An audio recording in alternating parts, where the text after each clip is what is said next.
中意食呢啲啊！想問一問大家，有幾多位贊成呢句話？香港時有通街都講嚇，好食嘅嘢唔健康，健康嘅嘢唔好食，真定假嘅？邊位認同㗎？覺得係㗎，唔係好多啫喎嚇。咁即係你食過好多又好食又健康嘅嘢啦嚇。如果你係仲係咁諗咧，希望我哋今日可以說服你未到9點咧，你係覺得呢個世界都唔係咁慘嘅嚇。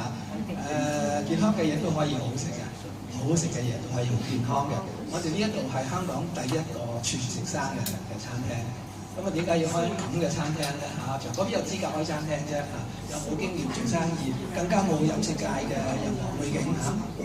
咁咧就，但係我哋嗰陣時冇嘢食嘛同埋晚個講人聽食呢啲嘢好㗎。咁你冇俾人食過咧，係冇完全冇說服力咯。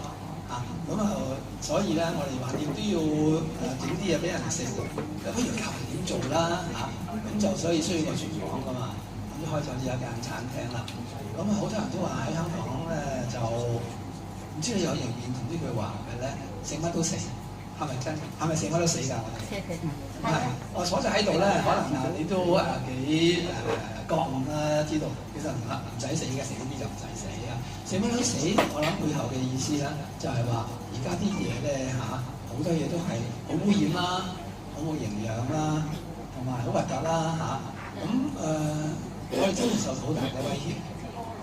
成日都話要我要 eat 你食乜就變成點。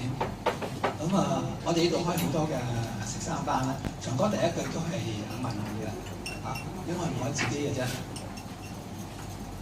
如果你覺得你係有愛心，你愛呢個世界，第一個愛咗自己先啦。愛咗自己第一個就俾最好嘅嘢自己食即係佢先啦。